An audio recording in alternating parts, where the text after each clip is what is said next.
Hello, my lovelies. How are you doing today? Good, I hope everyone's having a fabulous day. Wonderfully doing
wherever you are, doing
virtual marriage, Stephen. This is a bad news levels and past you have never seen. The statement was mine afterwards. I confessed Susan Lewis and said he wasn't really staying in his hair. Since he stated he realized he could see our nose and face. Obviously, as how her nose and our face knew that Susan didn't. I see her eyes, Jim, he says. Usually all the see was the ear and stare. And after we found two goods, such as infants and paupers, but imagine showing up within the use. DNA analysis was still used away in fingerprint databases when they were available in Texas. So while the checkers had trained this evidence, the all they could do was press until they added specific suspects. Officers knocked on the doors, walking down the street, no one seen even strangers. That's just what he would say, and it became too sitting out of the detective with working case. He would take one home. He would exchange threats with the officer. Like 30 years after his departure from the force, they said, "Brother, 70-year-old retired in nearby Monterey." Still has his feelings about kids, being that he's about to take over. Even if he really says. Not that he died in 2016 and escaped 2 months ago for arrest. In that, Norby stood to the side and stayed patrol near Pine Street as he decided to take on the investigation in his spare time. Then about it, she says, surprised at the movement reports. The case is filled.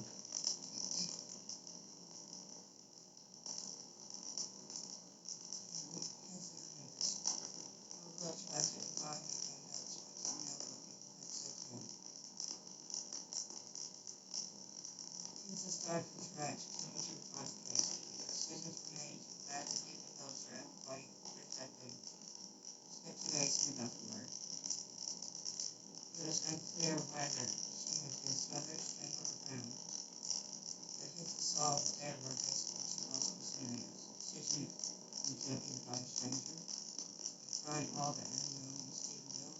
No. There was no sign of forced entry, which suggests the latter. The more he has studied crime scene photos, the more he suspected that Susan had known her killer. What most struck him was the living room table. There was an open can of Coke and an ashtray containing 6 cigarette butts. It didn't fit. Susan wasn't a habitual smoker, and she avoided caffeine. One friend said she drank nothing but water. The table suggested that she had hosted someone who stayed long enough to open that soda and smoke 6 cigarettes. I apologize again for the dogs barking. It's very annoying, I'm sure.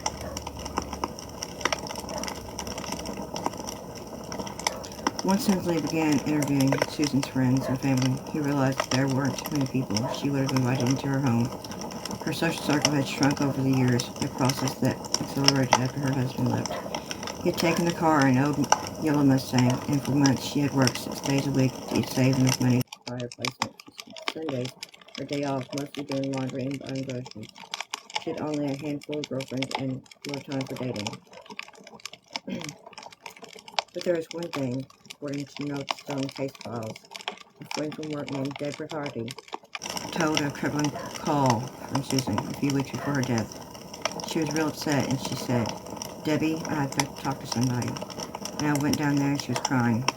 Hardy said to investigators, she had some dark marks on her neck, hickey-looking marks, and she said she didn't know how or why she let it happen. She was afraid of what everybody else would think. Susan wouldn't say much more, even about who had done it. Her best friend Cindy filled in the blanks. The hickeys were the work of a bartender in Granbury, J.C. Bauman, whom she'd seen a few times. I said, "What happened?" Cindy told the police and said that J.C. had got a little fresh and a little carried away. Hensley drove to Granbury to see J.C., who admitted to the affair. After meeting Susan, when she and some more friends came to his bar, J.C. had cuddled with her on her couch for a few nights before they had sex, just the once. Susan ended it after the Hickeys. JC seemed like a sweet guy in Hensley's estimation, and he passed the polygraph test. His prints didn't match any found at the house. Hensley's next suspect, Cindy's boyfriend and later husband, Roy Hayes, was just a hunch. Roy was a big, gentle young man who often helped Susan around the house, at one point nailing the window shut when she worried about her safety. His fingerprints, unsurprisingly, were all over the home, but he also played Dungeons and Dragons, which in those days, at least in a place like Stephenville, carried a whiff of Satanism. Hensley interviewed him and found nothing suspicious but asked him to take a polygraph test, just to make sure. They administered it at Texas Rangers office in Waco. Donnie meets me right at the door as I come out and says, "Roy, you failed. You might as well confess." Roy because I'm like, "There's no way. I didn't have nothing to do with this." Hensley says, "There's no way. This is wrong. You did it." And the polygraph technician mutters and nods. Actually, he passed. He was cleared. Oh, it's strange, isn't it? By Christmas, 5 months after the murder, Hensley could see he was getting nowhere, which more than a few people in town told him he was just plain stupid because everyone in Stephenville knew who did it. If everyone knew, why didn't they come forward? Right? Am I right? Anyway, on with the story. In those days, Stephenville was a sleepy town of 13,000 or so, conservative and insular. Dairy sprawled across the surrounding countryside. The smell of manure hung in the air. Some evenings, a fiberglass statue of a dairy cow, dubbed Moolah, dominated the town square beside the courthouse. The county was dry. You couldn't even buy beer. Children's activities were defined by 4-H, rodeo, and on Friday evenings in the fall, high school football. Saturday nights, teenagers cruised Washington Street between the Dairy Queens on each side of town. Friends who did it together were known as drag buddies. On Sundays, just about everything closed. Everyone was in church. If you were a man and drove anything other than a pickup, well, someone might glance at you funny. Outsiders got noticed. And everyone noticed Michael Woods in a town where FFA jackets, cowboy hats, and close-cropped hair were common. Susan's then husband wore a leather jacket and engineer boots and had a brown beard, shoulder-length hair, and a bad attitude. He drove a motorcycle, got into fistfights, and never seemed to have a steady job. Susan had been the breadwinner. Thank you. Thank you for that.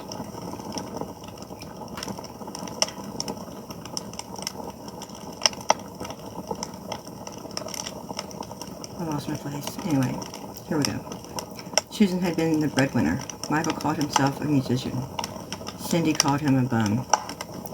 It was whispered around town that he had dealt weed, something Michael denies ever doing. Many days, Michael could be seen lying shirtless in the yard, sometimes lifting barbells, and Harley beside him in the driveway. He wasn't from Stephenville. No one had to ask to know that. No one ever saw him at the rodeo or a football game or church.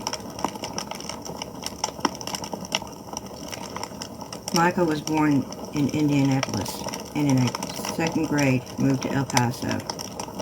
His mother was fleeing one of what he terms a series of volatile marriages and relationships.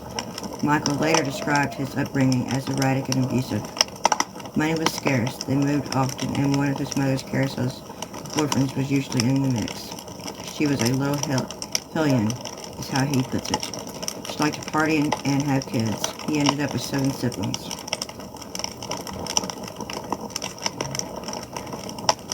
Quite a lot of brothers and sisters, huh? When he was 15, his mother remarried, and the family moved to Virginia. It was then that Michael began leaving home for long periods. He had learned the guitar and loved playing it. He played Southern rock, Marshall Tucker, Skynyrd. Away from home, he played on street corners and at the odd club, mostly along the East Coast, wherever the mood took him. Sleeping on couches where he found them, one step from homelessness. It wasn't as rough as being at home, he remembers. When he was 20 or so, a friend in El Paso was moving to Stephenville and asked him to drive a truck there. He arrived in small town Texas in the late 70s and then when the friend needed more help, stayed on, just a few years out of high school at the time. Susan told friends she spotted him on the drag, though Michael recalls they met when he was playing pinball in a convenience store and she walked in. If Michael presented as a bad boy, Susan was very much a good girl. Sweet, timid, close to her mother, naive. According to Cindy, who befriended her in Stevensville High clarinet section, Susan hadn't dated in school. She didn't even go to her own prom. But she thought Michael was adorable, especially his shoulder-length brown hair. She said he looked like a rock star, Bob Seger. Her friends didn't get it. I thought he was very immature, Cindy says. Susan was already working long hours at a nursing home, and he always wanted to have fun, have a good time, she recalls. The only serious fight she and Susan ever had, Cindy says, was over Susan's decision to date him. When it came time for Michael to meet Susan's parents, he didn't exactly drive in a blue blazer with evasive daylilies. I showed up on her doorstep. It was about 90 degrees outside, he recalls. I was wearing a pair of cut-off sandals and not much else, and her mother opened the door and about fell on the floor. How disgusting, a man walking around with no shirt and short shorts. So right from the beginning, her family didn't care for him one bit. Joe Atkins, who died in 2015, didn't waste any words on him. He had, I think it was, a .357 that he showed me the pistol he had in his closet. He said, if you ever hurt my daughter, I'm going to shoot you.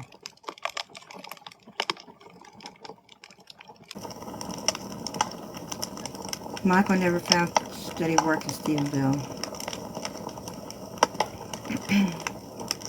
He insists that few businesses wanted to hire or retain anyone with long hair. He also admits that a musician and a night owl, he chafed at 9-to-5 jobs. Over the years, he says he worked in a hayfield, at a Sonic, at an auto parts factory, and for a place that made cattle feeders. I'm going to pause and get my drink real quick, if you don't mind.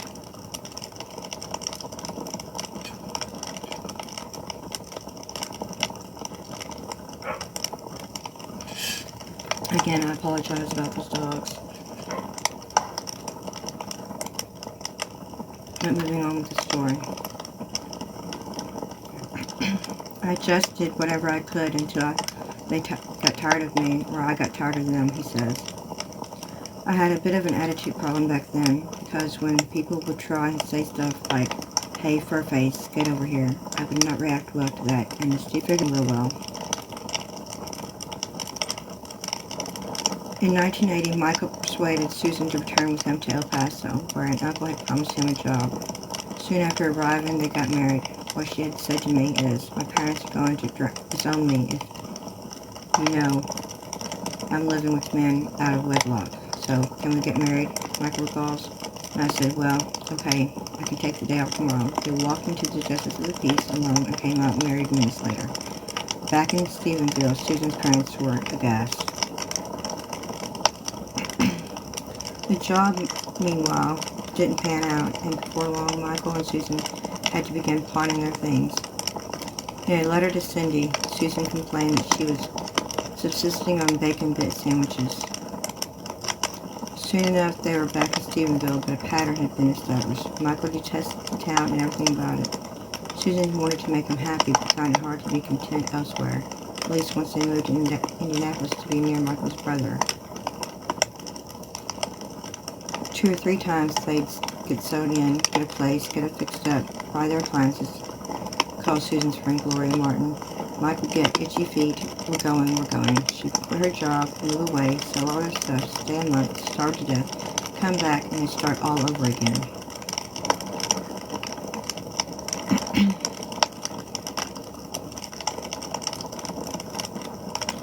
Until 1985 or so, they shared rental houses with others. Then Susan found the bungalow on McNeil Street near Stephenville's downtown. That's where Michael mostly hung around the house, her sons in the yard, began acting out.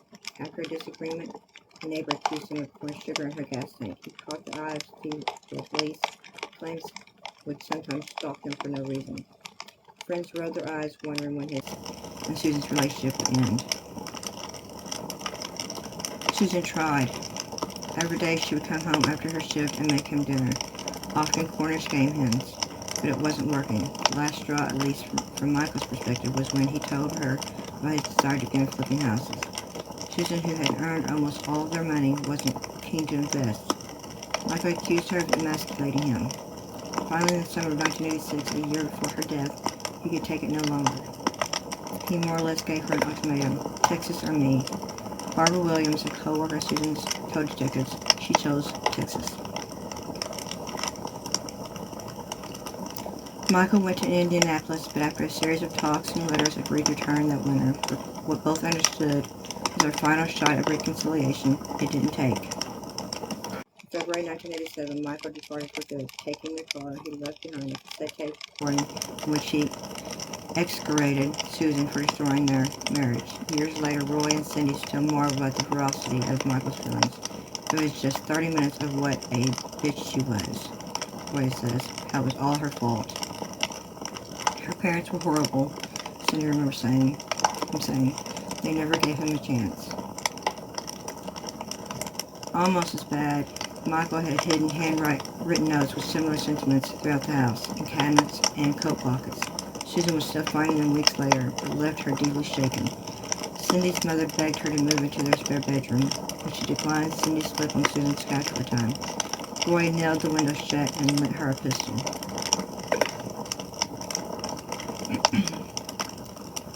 Susan filed for divorce. Once the shock of the tape and the notes passed, friends noticed that her attitude began to lighten. She bought a car and discreetly trysted with J.C. Ballman. She was kind of like what you read in a book, Roy says, a person who hasn't turned a chapter. As Gloria Martin puts it, she was the happiest I've seen her in a very long time. One Friday in late July, Roy and Cindy took Susan to a carnival in nearby Hicko. Afterward, they went to Dairy Queen and ordered hot fudge sundaes. When they were done, Susan ordered a second one, something Cindy had never once seen her do. She was happy-go-lucky, Cindy says. 4 nights later, Susan was found dead.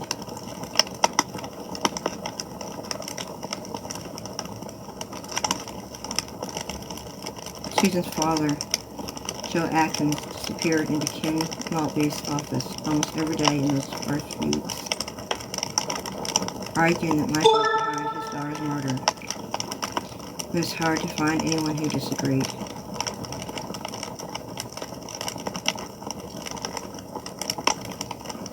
Transcriptions of several of Hensley's interviews still sit in the district attorney's files, and in every one, Hensley asks who could have done this, and in almost every case, there is a version of the same reply: Michael Woods, duh. Everything goes back to Michael Woods, Hensley recalls, and every time I talk to Joe, it was just, no, Michael did it. After leaving Texas for Indiana, Michael lived quietly, sleeping in a tent he pitched inside a dilapidated house his brother had bought for a song. He spent every available hour remodeling it, eventually carving out 4 apartments, one of which Michael took. One day, he was standing outside when a pair of Indianapolis police officers drove up. He and his brother had been arguing with neighbors about parking situations, and Michael agreed to go to the station house, believing that it was necessary to deal with another complaint. Once there, though, detectives began asking about his life in Texas, about Susan, about whether he had gone back. Just off-the-wall questions that didn't make sense to him, he remembers. And then they stopped and said, well, you're lying. We know you killed her. She's dead. You killed her. This was how Michael learned of Susan's murder, he says. He rushed to the bathroom and vomited. Afterward, the grilling continued. They just said, well, you did it. We know you did it. We'll get you a mental hospital if you just admit to it, he recalls. And I'm like, dudes, I have nothing to do with this. And they asked him to sign a statement. Michael refused and demanded a lawyer and left. He hadn't even begun to process his feelings, and then days of harassment started, he says. Cops started acting in Indianapolis the way they'd been acting in Stephenville. Just pull over and talk to me for no reason. I got arrested a couple times for being drunk in public when I hadn't been drinking. They just let me go in the morning and say, oh no, you're fine. There's no court, there's nothing. They just arrest me and throw me in the cell with a bunch of rough dudes, let me out the next morning. He vividly remembers the 2 officers who came from Texas, the initial investigator, Ken Maltby, and a Texas Ranger. Michael was standing in his yard, so they pulled up and told me, "Get in the car, we're going to the airport," he recalls. Michael had begun carrying a gun, fearing just this kind of thing. When he declined to get in the car, they insisted, and he claims he drew his back to his shirt to reveal the .357 Magnum jammed into his belt. I said, "Nope, we can have a gun battle right here. Go for it, see if you clear leather." That's an old Texas term. A Stephenville cop with direct knowledge of the case told me he doubts that this happened, but Michael maintains that it did. After the harassment in Stephenville, Michael was wary of Texas police. He says this incident cemented a growing hostility. His lawyer advised against any cooperation, he says, to the point that Michael would tell potentially exculpatory information. Michael would eventually elicit a dozen statements from people who swore they had seen him in Indianapolis around the time Susan was killed. The lawyer advised him to also keep these from police for the moment. If they were shared, he warned the Texas cops would no doubt try to undermine their accounts.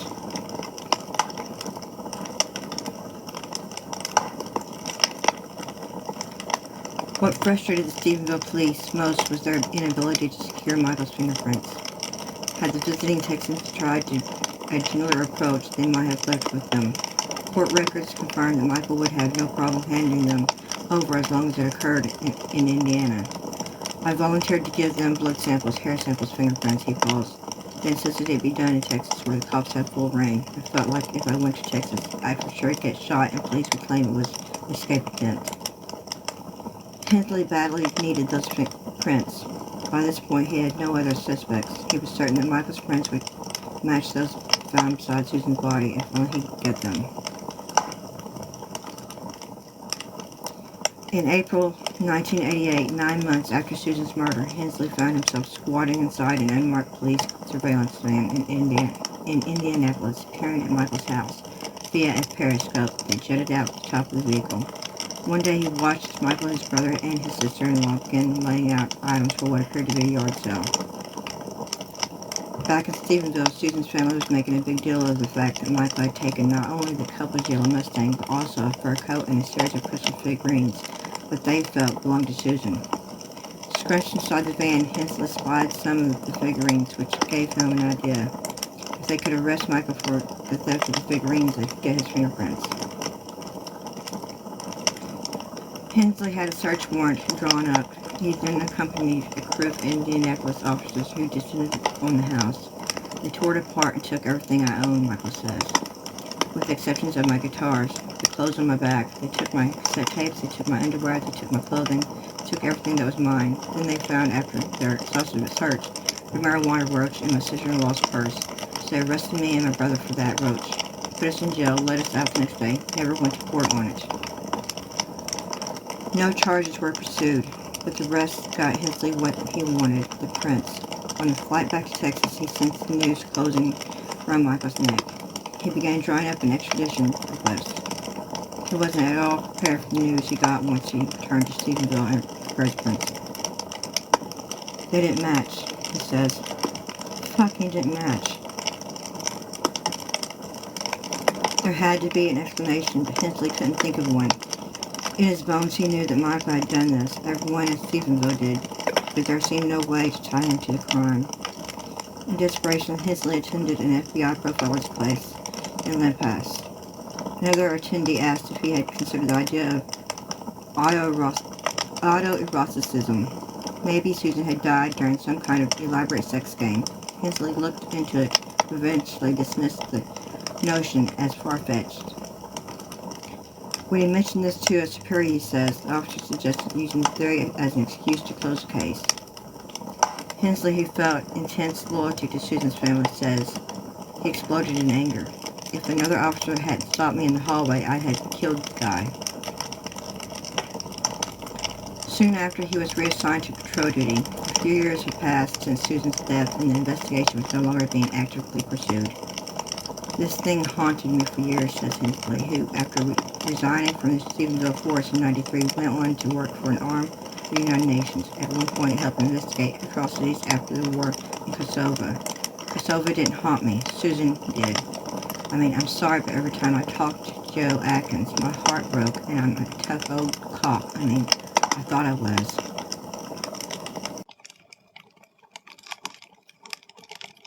No one ever told Michael, much less announced publicly, that he had been all but eliminated as a suspect. For him and for the people of Stephenville, nothing changed.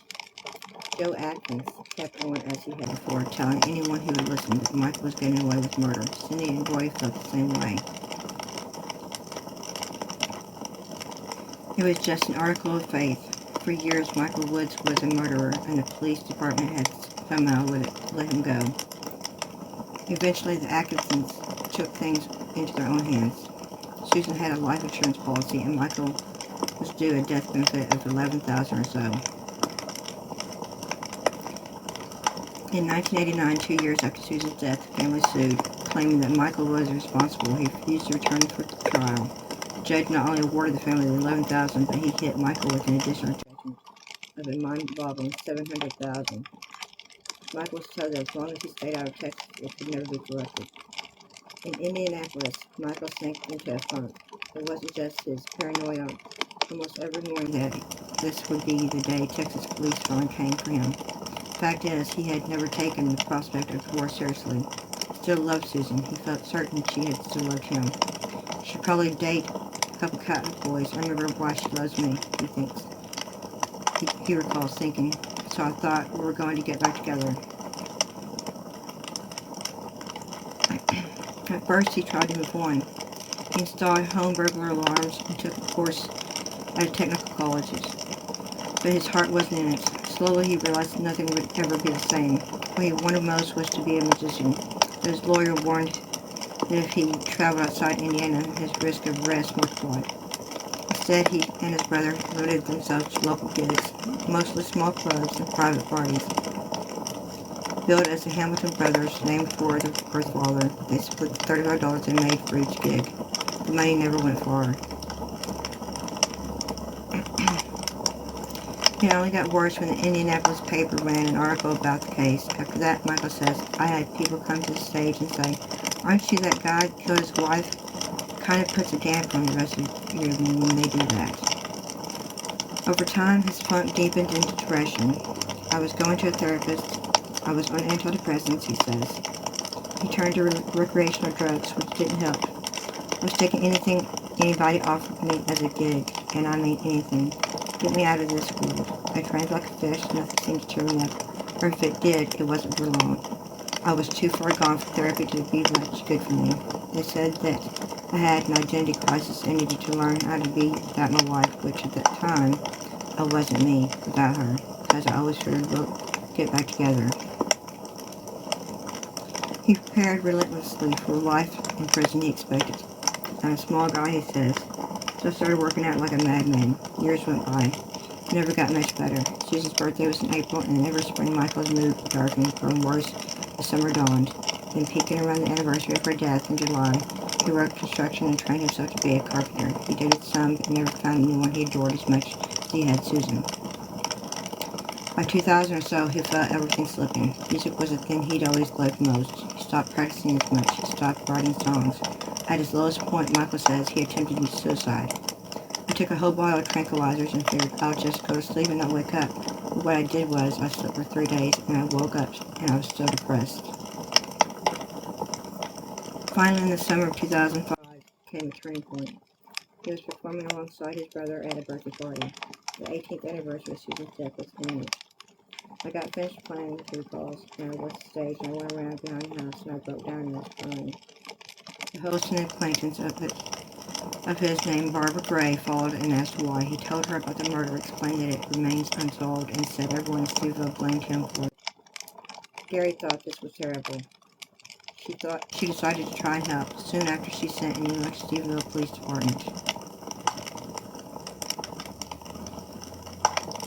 By the early aughts, Stephenville had a backlog of 3 unsolved murders, including Susan's and Donnie Hensley's pal Don Miller, who was asked to look into them. Bald and garrulous, Miller thought Susan's case was the most promising of the 3. They initially saw little he could do with it. DNA testing is now available, so he had sent the 6 cigarette butts found in Susan's living room in for testing. The results had come back and identified no, which was little help without a suspect's DNA to compare it with. He was working one of the other cases in July 2005 when he heard about Barbara Gary's email. When he phoned her, Gary said the situation was killing Michael and his family, and she wanted to know where the case stood. Miller recalls, "If I truly wanted closure," he replied, "he should talk to him." When Miller heard nothing for 5 months, he called back and this time managed to get Michael on the phone. Miller asked to come to Indianapolis to get his DNA. Michael was hesitant. He agreed at first and then waffled at one point, canceling after Miller and his partner had already bought plane tickets. He decided to go anyway. It was winter in Indiana, shivering in summer weight sports jackets. They drove to Michael's address and knocked on the door. He cracked the door open and told him who I was, and he said, "Miller, I told you I wasn't going to cooperate," Miller says, "and I just started talking." Explaining that the cigarette butts were the only way to establish Michael's innocence, and if you don't give me your DNA, if you don't cooperate with me, then I'm going to turn around and I'm going to leave, and this case is going to go nowhere. You've got to help me. Eventually Michael relented. There was just one problem. Neither Miller nor his partner had ever used a DNA kit. They read the instructions on there on the front porch and managed to get it done.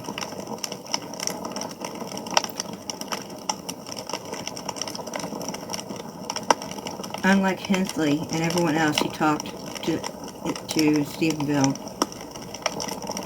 Miller wasn't wedded to the idea that Michael was a murderer. In fact, given that his fingerprints hadn't been at the scene, he was confident he could clear him. "I know that DNA is not going to match the cigarette butts. I know that for a fact," he says, but he needed to clear him anyway, because if and when he found another suspect, whoever it might claim that Susan's death had been an accident during risky sex, he needed someone who could testify that she had no history of such behavior and Michael was the only one. Miller returned to Texas, sent in samples, and as expected, they didn't match. So I called and said, "Michael, you are 100% cleared from the case. Your fingerprints don't match, the DNA doesn't match, you are no longer a suspect." Michael began to cry, then he said thank you and hung up. Clearing Michael was great for Michael, not so great for Miller, who is now out of suspects. His only hope was the prints lifted from Susan's bathroom mirror and tub. In 1999, the FBI had unveiled an electronic national fingerprint database. A department could submit unidentified original prints and have them compared against thousands of others. Miller's request to take the prints to Washington was denied, and he felt he couldn't risk knowing them. Then he heard that the Texas Department of Public Safety had gained access to the FBI database. In May 2006, not really expecting that this newfangled technology would produce any kind of breakthrough, Miller drove to Austin and handed the prints to a DPS officer. A few days later, the officer called back. "Hey, we got a match on those prints," he said. "Who'd they come back to?" Miller asked. "Joseph Scott Hatley." "Never heard of him." The officer had no details, only that Hatley had been arrested in 1988 for a robbery in Nevada. He called the Erath County prosecutor, John Terrell. "Do you know a Joseph Scott Hatley?" he asked. "Yeah," Terrell said. "Local kid, raped a girl and grand jury declined to indict." He went on. "I'll get the file for you." When Miller read the file, he was floored. The rape of the 16-year-old girl in 1988, a year after Susan's murder, sounded especially brutal. Hatley, he saw, came from a well-known Stephenville family. His late father, Levi, had operated a Texaco station in town, then a wholesale ice business, and later a diesel repair shop. His mother, a woman named Celia, was a homemaker. Hatley was the youngest of 3 children. On the face of it, the family lived a standard small-town Texas life. The Hatleys were hardworking, had doting grandparents, and attended church every Sunday. Hatley's mother and sister still lived in Stephenville. At a glance, there was nothing trying him, Susan Woods, but Miller kept scanning the gruesome details of the young's report on the rape. The attack had happened on a roadside park south of town. At one point, after the girl had already been raped, she got up and ran. Hatley said she chased and caught her. "He laid on top of me and told me if I didn't mind him, he would kill me." The next word stopped Don Miller cold. Hatley, she said, told her he had done it before. Miller stared. Some bet she did it.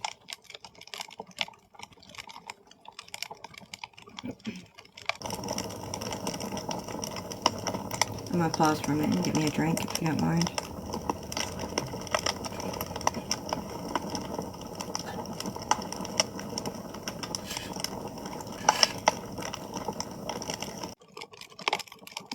2 of the story.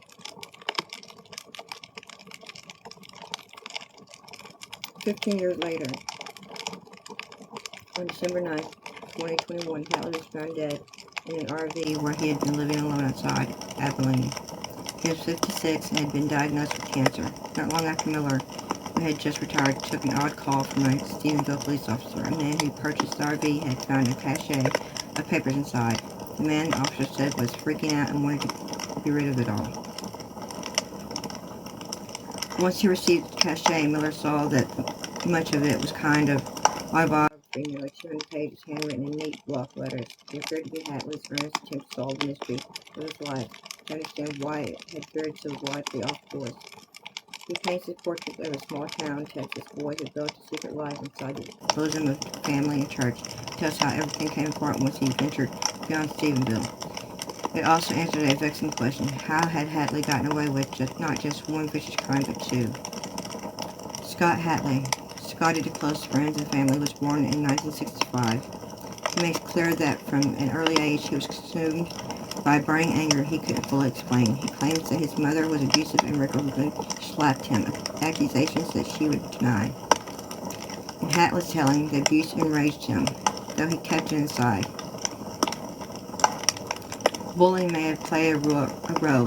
Like his beloved sister Regina, who was 3 years old, Hatley was a heavy child, and both kids were teased about their weight. The first serious anger he recalls came upon hearing his sister crying in bed one night after a teasing episode. By the age of 8, he had started to fantasize about getting revenge against those who had hurt him or his sister. An inquisitive child, prone to daydreaming, Hatley found much of his life perplexing. Questions about sex, which his parents refused to discuss, confounded him, even as news stories of sexual violence stirred in him, feelings he couldn't explain. The family was religious, sometimes debating scripture at the dinner table. To Hatley, God and Satan were tangible beings who could influence lives.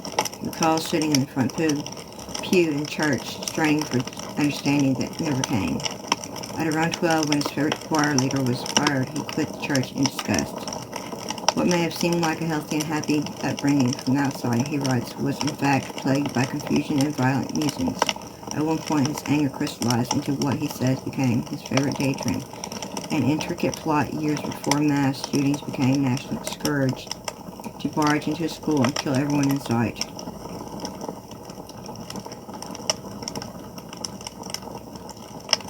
Little of this was apparent to those around him. Growing up in the 70s as a blonde preteen with a bowl haircut, Hatley played baseball, basketball, and football, worshipped the Dallas Cowboys, Roger Staubach, and was a Cub Scout. His sister friend Gloria Martin recalls him as a beaver cleaver type, just a nerdy little guy, kind of chubby and didn't look like he was particularly popular in school. In fact, as a teenager, Hatley developed multiple sides to his identity. At Stephenville High, he was quiet and involved with girls' sports, arranging his classes so he could leave early to help his father at work. Among family, he could be outspoken, even pushy, says Cindy Hayes, who was his first cousin. Their mothers were sisters, and 2 families spent Thanksgiving and Christmas together. Cindy always felt Scott was a bully in the family. Roy Hayes, who knew Hatley since Garden, told me he often talked down to the other family members, like they were slow, kidded them about being dumb and voting Democrat. He often would pick on siblings and cousins as he got bigger, knowing his mom would not let the family stand up to the baby. Yet, he thought he was smarter than everybody. Roy was one of the few who seemed to sense Hatley's dark side. When Cindy urged him to bond with her cousin over a shared love of books, Roy was put off by Hatley's preoccupation with true crime, especially stories of serial killers such as Son of Sam. Even back then, he was drawn to the darker stuff, Roy says. At 13, Hatley began tagging along with his sister and her friends, cruised the drag, and when one of them handed him a beer, he found his true love. Booze, he writes. My mind that always worked too fast slowed down and I could focus for the first time in my life. In the first buzz, I knew that alcohol is what I craved, what I needed, what I had to have. His other fixation was pornography, which in those days he found in magazines. He hid them and stashed vodka from his parents for years. As a self-described fat antisocial kid, Hatley lamented that he never had a girlfriend. I have often wondered how my life might have turned out if I had learned about relationships at an early age, how to love, care, and share with a woman. During his senior year in 1984, Hadley joined the Air Force Reserve and was training at Carswell Air Force Base in Fort Worth to become a munitions specialist. After graduation, he endured reservist training in San Antonio before transferring to Colorado for technical school at Laura Air Force Base outside Denver. At the dormitory, he met a young, serious dark-haired woman from Ohio. Hadley had never even kissed a girl. He calls it love at first sight. Late one night, they slow danced to Prince's Purple Rain. On weekends, they made love in a cheap hotel. It was the happiest time of his life. Hadley writes, on impulse, they married. Neither their commanding officers nor their parents were thrilled. Once training ended, Hadley opted to not enlist in the Air Force, but his wife did. She was assigned to a base on the Pacific island of Guam, and after a few months of separation, he joined her there. Walking off a flight into a land of azure ocean, white beaches, and deep green jungle, in the moment they reunited, though he knew something was irate, it seemed that the fire had burned out so hot in us. It had just cooled just a bit, he writes. There was a story in her eyes I could not read. She had rented them a small apartment in an outlying village, and at first things went well enough. They were both heavy drinkers, which helped initially. When she went skydiving with her new friend, she would wait on the ground with a machete, slashing through the foliage when one of them inevitably landed in the jungle. He got a job at an insurance agency selling policies to service members. The magic of their courtship, however, was gone. As the weeks wore on, she became distant, and they fought almost daily. Their love life flagged. For the first time in years, he began to pray. When things didn't improve, he decided to pledge his life to Satan. There was just one problem. In a moment, he realized he didn't actually know how to contact the devil. I had seen movies as it always seemed to start with candles, he writes. My wife had a house full of candles, so I gathered some up and lit them. I got on my knees and asked Satan to help me out of my situation. I prayed that I would give him myself or my freedom. If I could have only known what consequences my actions would bring to my life, may God have mercy on my soul. It seems to have been a one-time thing, but the memory plagued him for years. In his manuscript, Hadley returns to the incident again and again, wondering if his impromptu plea to Satan explained the things he would do later. He drank more in a vain effort to forget his troubles. This soon took a toll at work. His sales commissions shrank. Whether in need of money or to keep up appearances, he began using an office coffee machine to quickly forge company checks. His wife, meanwhile, began going out alone. Hadley came to believe she was having an affair. Years later, he pinpointed this as the moment his life changed forever, giving him the fuel that I would use to destroy my life. I just did not have the maturity or experience to overcome this kind of thing. He called his mother and she told him to come home. He stumbled off the plane so drunk he could barely walk. Stephenville was exactly the same as he'd left it, but he realized he wasn't. I was broken, he writes. Now 21, Hadley went back to work for his father and eventually rented a small apartment. Making a stab at reinvention, he asked people to call him by his first name, Joseph. But he couldn't put Guam out of his mind. It wasn't just the end of his marriage. When his embezzlement was discovered, his old boss threatened to bring criminal charges unless he repaid what he had stolen. He indicates that he took out a bank loan to do so.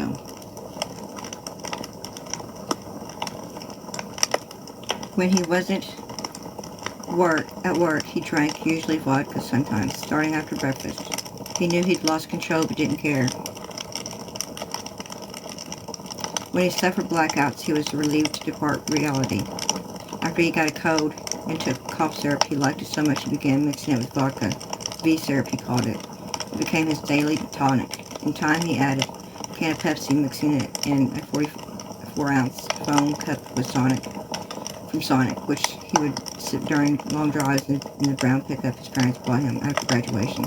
They knew he was drinking, and when he disappeared, they would search for him. He cruised roads around Stephenville for hours, brooding, cranking at Motley Crue. What a social life he had revolved around his sister Regina and her friends, all in their 20s. Many nights he joined Roy and Cindy Hayes and 4 or 5 others to drink and play cards around Regina's circular kitchen table. They began calling themselves members of the Round Table. He took to sleeping with one of them, a married woman, a fleeting affair he dismisses as two lonely people trying to feel loved.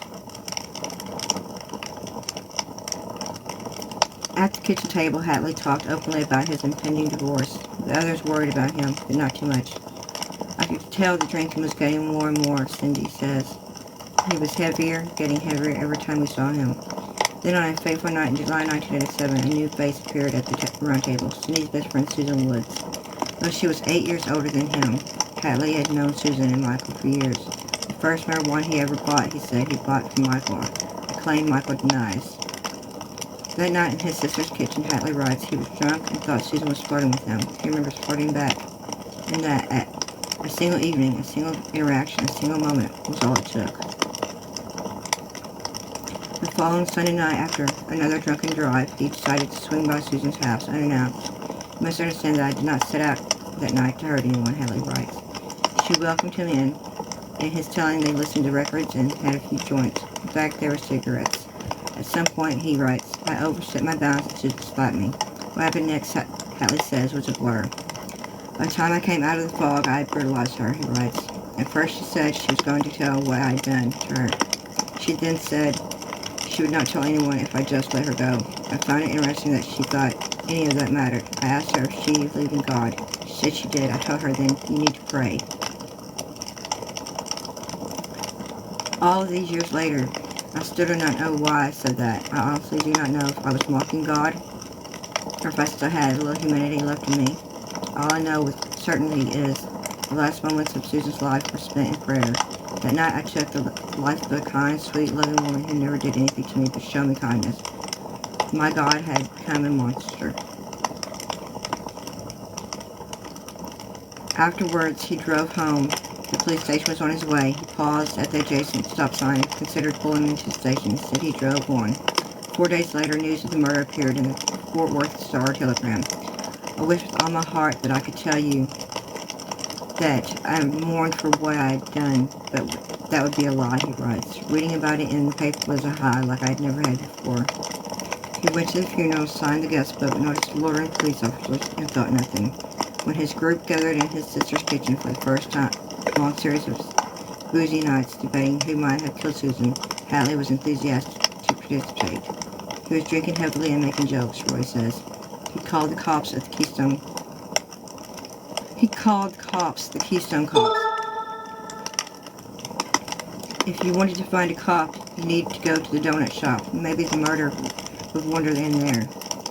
It's a sentiment that permeates Hatley's manifesto. A basic investigation would have identified me in only a few days, he writes, determined the police, Hicks, and Rubes. I could not believe that they never once interviewed me. A week before Susan was partying with us at the round table, my God, how could they have missed that? Instead, the detectives decided it had to be the ex-husband. They homed in on him and never let up, yet another one of my victims. Many evenings and every weekend, Hatley hung out at Regina's, drinking vodka and smoking in the backyard deep into the night. He soon noticed a 15-year-old girl who lived next door, Shannon Myers, a rebellious newcomer whose family had recently moved to Stephenville from Arkansas. Shannon spent much of her time partying at Charleston State University's fraternity houses. Her mother had all but given up trying to run her in. She came and went as she pleased. That summer of 1987, bored and with little to do, Shannon befriended Hatley's cousin Melissa, who babysat Regina's 2 kids. Shannon began hanging out at the house. She vividly remembers her first meeting with Hatley, who was 7 years older than she was. He walked in and we kind of made eye contact, and he just started paying attention to me, she recalls. No one ever took the time to sit down and really talk to me, and I was like, this is nice. He struck up a friendship, just good old porch conversation. I saw more of the sweeter, caring side of Scott than most did. Then one night, on Regina's couch, he kissed her, and we just started having a relationship there. The next day, they had sex at Regina's house. It soon fell into routine. Shannon would go out partying most nights, and then, after parking her blue Mercury Cougar back home, she would smell the cigarette smoke and hear the clink of ice in a glass, signs that Hatley was in the backyard waiting for her. She would wander over, and they would end up having sex, often in one of Regina's bathrooms. Looking back on it now, he was very controlling, she says. When I believe he asked, hey, where are you going? And I would tell him And it was, what time are you going to be home? Shannon was being sexually abused by someone close to her family. She thinks that it made her easy prey for Hadley. I needed to be loved, she recalls, and Scott played on that. After sex, she says, he kept telling me that I'm special. I'm the special one, and that still today sends shivers through my spine. After several weeks, Shannon says her mother discovered that what was happening. She didn't like the age difference, she says. Distraught, Shannon's mother confronted Hadley in Kmart parking lot. He promised to end the relationship, as did Shannon, but they didn't. When Hadley started renting an apartment, he and Shannon began meeting there. One night in September, Shannon took her white poodle, Dee Dee, to the apartment. Lately, she had sensed that Hadley was under some kind of stress. Today, she speculates that it had to do with Susan's murder. But what happened came out of nowhere. When they began to have sex, he seemed more forceful, more aggressive. And I kind of backed away and was like, hey, stop, you're hurting me, Shannon remembers. And well, as soon as I said stop, all hell broke loose. His eyes was coldness, and I was like, okay, what the heck's happening? He took a knife out and held it to my throat. She didn't object, she says. I was concerned that Hadley might hurt Dee Dee, who had begun to growl. My 15-year-old me, I was worried about my dog, she says, and then I finally pushed him off me, and I grabbed my dog and ran out. She was fast walking home when Hadley pulled up alongside her in his pickup. He asked to give her a ride, and at first she refused, so he apologized. And I looked at him, and I didn't see that anger in his face anymore. She got in the vehicle in her driveway. He looked at me and he put his hand on my face and said, I'm sorry, I love you, and I said, I love you back. When Shannon told her mother about the assault, she insisted on going to the police. While being interviewed at the station, Shannon sensed the officer's skepticism when she said she and Hadley had an ongoing sexual relationship. She says her reputation as a wild child probably influenced her treatment. It was, he said. She said, Shannon remembers. They just viewed it as I was crazy one. But according to Hadley's journals, the police gave so low credence to Shannon's story that he didn't even have to contest the accusation. When an officer paid him a visit, he thought he'd soon be linked to the murder. That did not happen. What happened was the officer told me that this was a screwed up little girl, so I should stay away from her. Incredible. Deeply frightened and confused by the police department's refusal to prosecute, Shannon cut off contact with Hadley. Though she continued visiting his cousin, who was next door in the daylight hours when she was gone. Once, when she hadn't realized that Hadley was in the house, she overheard him arguing with his sister. They were having a conversation about, well, you shouldn't have messed with her, she recalls, and he goes, yes, but I love her, and she goes, but she's 15. The police visit, meanwhile, left Hadley deeply paranoid, convinced he would be arrested. He lived near the station and each day watched cruisers drive past his apartment. He dreamed of taking Shannon on a cross-country crime spree, a la Bonnie and Clyde. He writes that she was initially receptive. She strongly denies this. According to Shannon, their only communication was a barrage of plaintive phone calls and letters. He basically stalked him. She ignored him. 9 months passed. She tried dating boys her age, but after a difficult breakup, she finally agreed to see Hadley again. It was July 1988, a year after Susan's death. I was over at Regina's house, and he was already there, she recalls. And he goes, hey, can I talk to you? I missed you. And I'm like, oh, I miss you too. Shannon was still uneasy. I didn't really trust him. I feared him a little bit. Sometime later, Hadley called her at home one evening. He kept saying, Shannon, I really want to see you tonight. I need to explain why I did what I did to you. And the 16-year-old me wanted answers. You know, if you love me so much, why did you hurt me? In that in a laundromat parking lot, the moment she climbed into his truck, I immediately knew I made a mistake, she says. We drove off and he locked the door and he goes, come over and sit beside me. Just the way he was talking to me was totally different. He had aggression in his voice, and I was doing exactly what he told me because I was afraid. As they drove, though, he kept telling her they were destined to be together, and she briefly warmed to him. I just wanted to be loved and accepted, she says. They pulled up to a roadside park south of town, where Hadley parked outside of the road. As soon as we got there, everything changed. Shannon goes on. He turned back to that night when he raped me with the knife, the look in his eyes, and everything, and I knew I was in trouble. He pressed her to have sex, and when she refused, he slapped her. He got out of the truck and sat on the picnic table. He immediately started taking off my clothes, and we ended up having intercourse, and it was brutal. He started hitting her so hard it knocked her unconscious. After she came to, she felt blood coming out of her ear. He raped her repeatedly, taking breaks to smoke a cigarette and to have a drink. Thinking he would kill her and hide her body, Shannon began tossing her things, a hairpin, her bra, her beret she was wearing, hoping the police might find them later. I fought for my life there, she says. I remember going in and out of consciousness and thinking I'm not going to get out of here alive. And there was a little bit of bitty spring, because it rained a few days before, so it was a little muddy. He took me by the water. Scott had a fascination with water and having sex in the bathroom. That's where he wanted to have sex every time at Regina's. He pushed her face into the little spring as he raped her again. Police later surmised that it was the same fantasy he had acted out with Susan.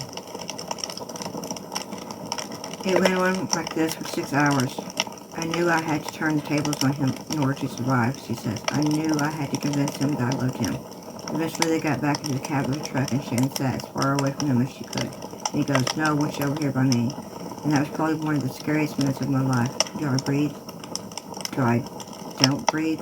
I was scared to make a sound and scared to show my face, because if I showed my face, he's going to see that he did damage to me. If he saw the blood and bruises, realized the severity of what he'd done, she feared he would know that this time rape could not be swept under the rug. So I looked down real fast and couldn't see the bruises.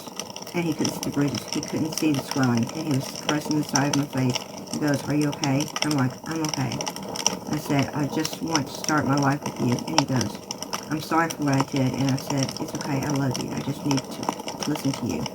And I remember saying that to him, and he goes, "Don't you turn me in." I said, "I'm not going to say anything," and he believed me.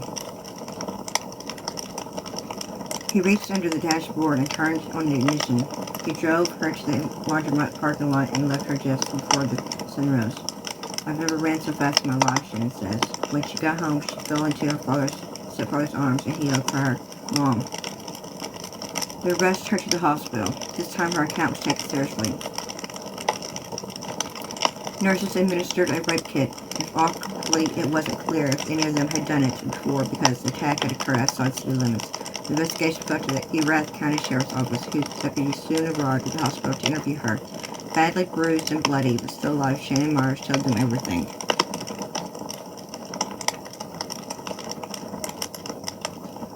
The next morning, Hatley was awakened by a knock at his door. Glancing through the curtains, he saw that it was a deputy sheriff. He took a swig of vodka and fetched his pistol.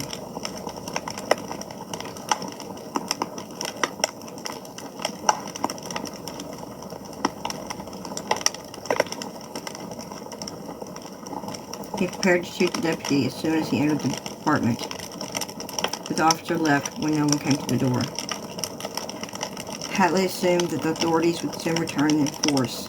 He packed a bag, threw in his pistol, and drove to the bank where he drained his account.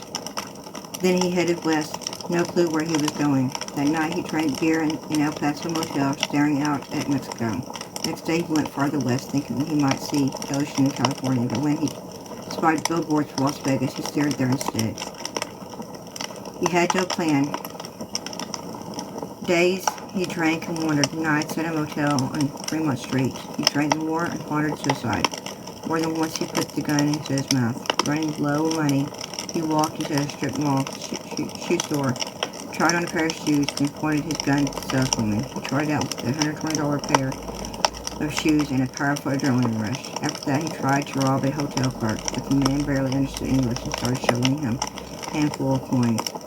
Hatley became enraged and was about to shoot him, but took off when someone approached the outside door.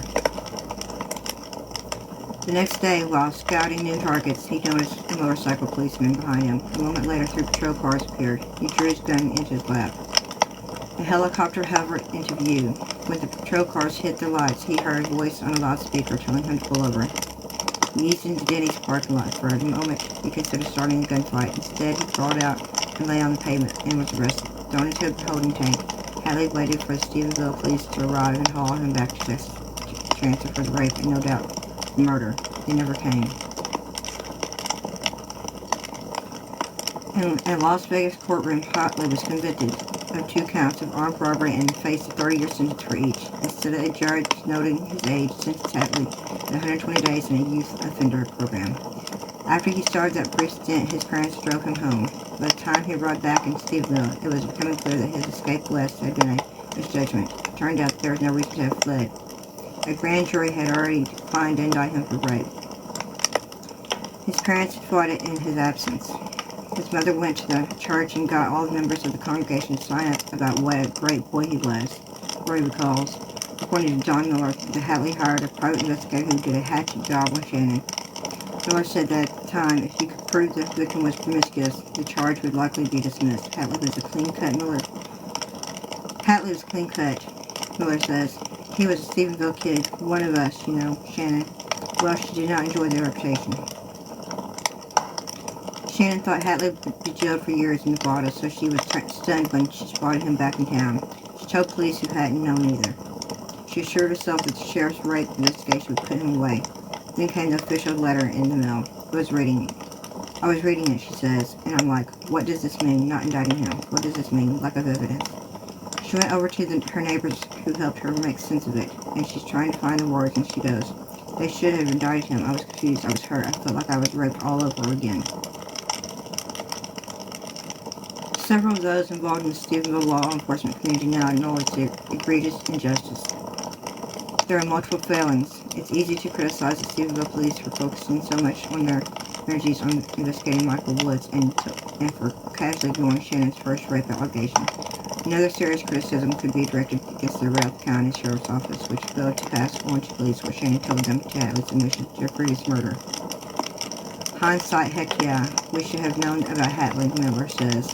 But in all statements and reports we did, none of Susan Wood's friends ever mentioned he was in her circle. The only red flag would have been if somebody in the sheriff's office would have listened to what Shannon was saying and really listened to her and correlated it over Susan Woods, which to my knowledge no one ever knew they had even met. I had no idea, and Donnie didn't either.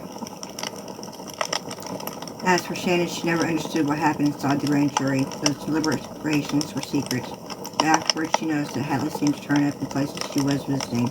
A Regina's a fraternity party and skating rink. He's following me, she says. It was almost as if the grand jury decision had emboldened him. After seeing him at the rink, she took her friend with her and drove home. Hatley's truck was already in the driveway next door. I called him out, Shannon says. I'm like, Scott, you need to come out now. He refused. I'm like, quit being a chicken shit and come out and face me like a man. I stood up to him that night. We had words out in the front yard, and I told him to stop. I'm like, you know what you did to me. He quit harassing her after that. Even so, Shannon's life was beginning to crumble. Her mother and stepfather moved away, and she stayed with an uncle. Barely a year after the rape, and had bid for security of some sort, she suddenly got married to a local boy. It lasted 90 days. Afterwards, she leaned heavily on a friend for support. Then he was killed in a motorcycle accident. My world crashed, Shannon says. At her lowest, she considered killing herself. Instead, she fled, moving to Pasadena, southeast of Houston, with her mother when she was 19. She would seek professional counseling for years after that. Things never came easy, but she told herself she was still alive. She was a survivor, and she had escaped Stephenville. Back living with his parents, having gotten away with murder and rape, Hatley knew for sure he couldn't stay in Stephenville. The specter of imminent arrest was ever present. He moved to Nashville and in 1993 got married, and he and his wife had 2 children. Like his older brother, Hatley became a truck driver. By his telling, he was a good one, valued by his company for the long hours he drove. He worked so hard, he says. His dispatcher once asked what he was running from. Myself, he said.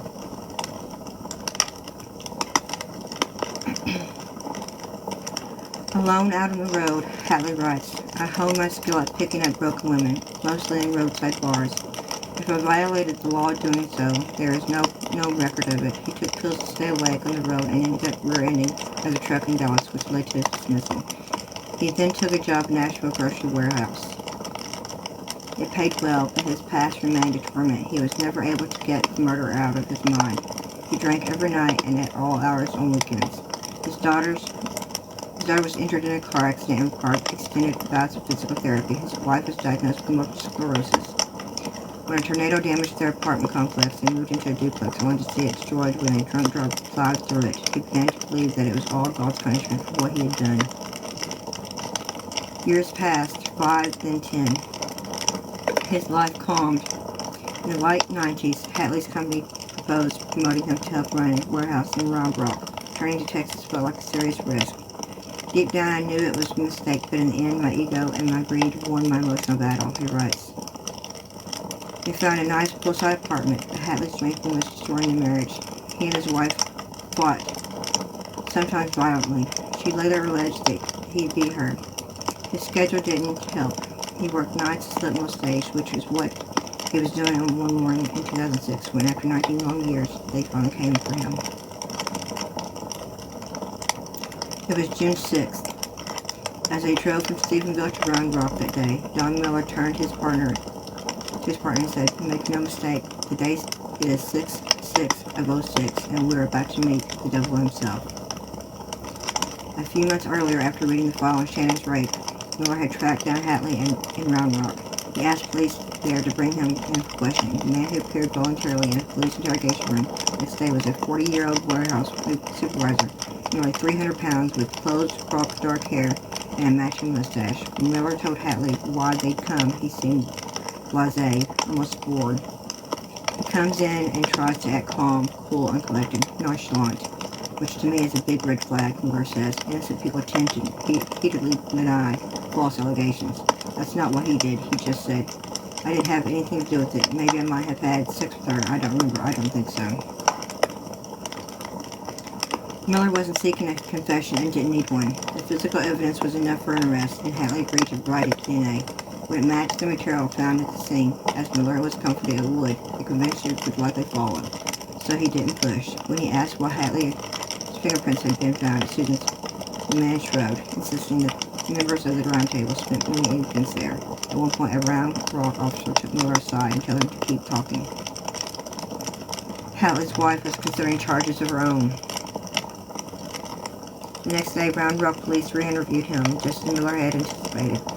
Hatley now claimed that he'd had a kinky affair with Susan, and assertion that Miller knew was a lie. Meanwhile, Hatley's wife went ahead with charges. That night, when Hatley took his family to dinner at IHOP, Rock Round police descended on the restaurant and arrested him on domestic abuse charges. A few days later, Miller filed the arrest warrant for murder. When the results came back on the DNA, Hatley's genetic material matched that on the cigarette butts. The news landed like a meteorite in Stephenville. Before the arrest was announced, Miller found Susan's father at the golf course. Miller told them that the man who murdered his daughter.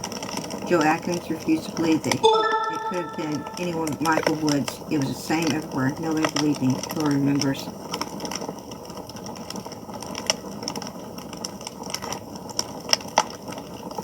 Roy and Cindy Hayes were among the doubters.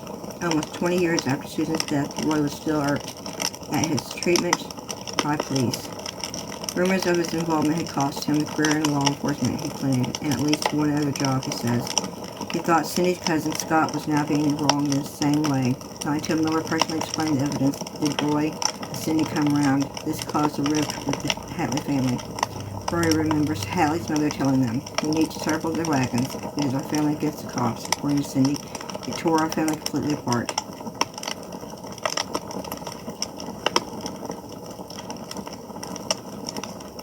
There was no showy trial, no dramatic perp walk, no teary confessions. Confronted by the physical evidence, Hatley quietly cut a deal to serve 30 years. It wasn't what some had hoped for, that Susan's parents wanted to avoid the tension of a trial, and Hatley agreed to testify against one of his new cellmates in Stephenville jail.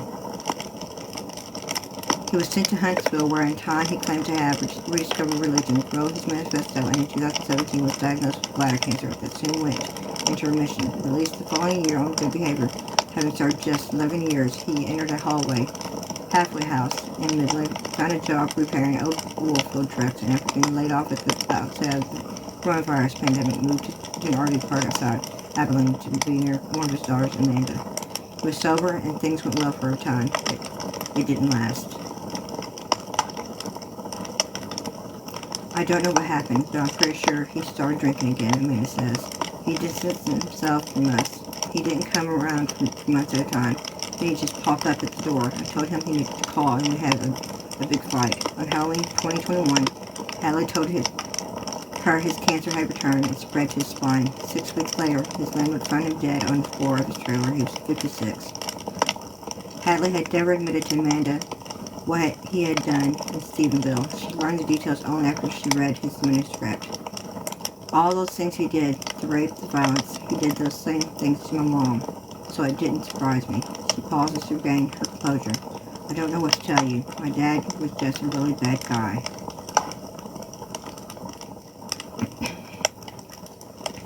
And that is the conclusion of that story. I hope that you all enjoyed it.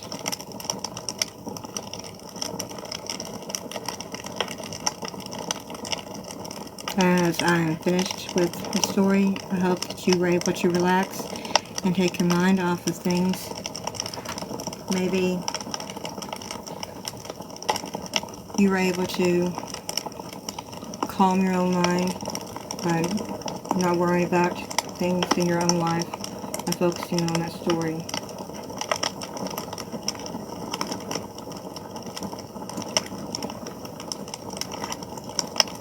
I'm glad that you all joined. I'm going to say goodbye for now. And I hope to be able to read to you again. Goodbye, my lovelies.